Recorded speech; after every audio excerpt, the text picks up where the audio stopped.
இருப்பவராக இருப்பவரே என்றும் மாறாத என் தெய்வமே இருப்பவராக இருப்பவரே என்றும் மாறாத என் தெய்வமே நன்றி ஐயா உமக்கு நன்றி ஐயா நாள்தோறும் நாள்தோறும் நன்றி ஐயா. The Old Testament predicted that when the Messiah, God's Son, would come to earth, he would heal the sick and the blind. Our story begins with Jesus walking alongside one of his disciples. Listen to what happens next. Money, money, I need money. Jesus, why is this man blind? Did he sin or his parents sin cause this? No, he was born blind so that God could work a miracle in his life, so that he and others could believe. So Jesus spat on the ground and made mud. Then he put it on the man's eyes. Go, wash your eyes in the pool of Siloam. Praise God, I can see.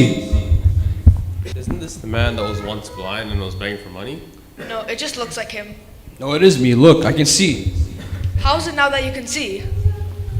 Jesus spat on the ground and made mud, and he told me to wash it in the pool of Siloam, so I did, and now I can see. Where is this man named Jesus? How should I know? I just washed my eyes, and now I can see. Then the townspeople brought the man to the Pharisees, the people that are in charge of the synagogue. They brought him to the Pharisees because Jesus had made the mud and opened the man's eyes on the Sabbath.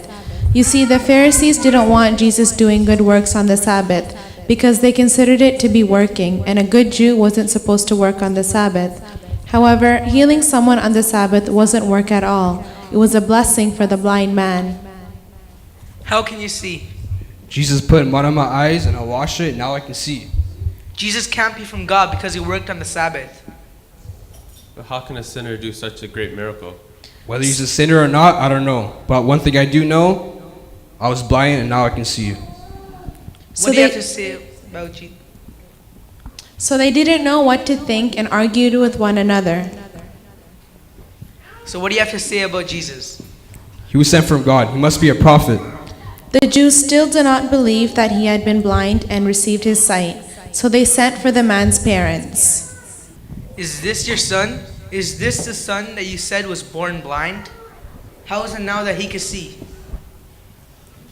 He was born blind. How he can see now, we don't know. Go ask him. He's old enough to speak for himself. His parents said this because first they were afraid of the Jews. For already the Jews had decided that anyone who believed that Jesus was the Messiah would be put out of the synagogue. Tell the truth. We know Jesus is a sinner. This made the Pharisees so mad that they threw the man out of the synagogue. But when Jesus heard that they had thrown him out, he went to find him. Tell me, do you believe in the Messiah, the Son of God? Who is he, so I can believe? It is I am the Messiah. Lord, I believe. Jesus said, I have come to earth so the blind will see. There is something worse than physical blindness, and that is spiritual blindness. When people are spiritually blind, they do not believe in Jesus or obey him. They will not go to heaven when they die. But when people trust in Jesus to save them, they are given spiritual eyes to see God's will for their lives. They're able to see and understand things about the world and about God that other people do not see and understand. Psalm 119 verse 18 says, Open my eyes that I may see wonderful things in your law.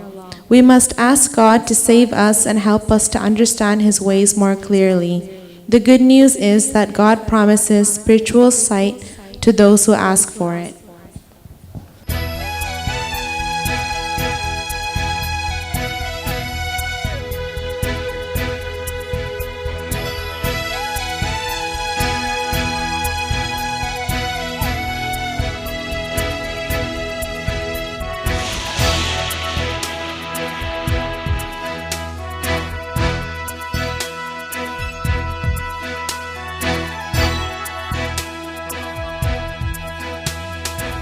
இருப்பவராக இருப்பவரே என்றும் மாறாத என் தெய்வமே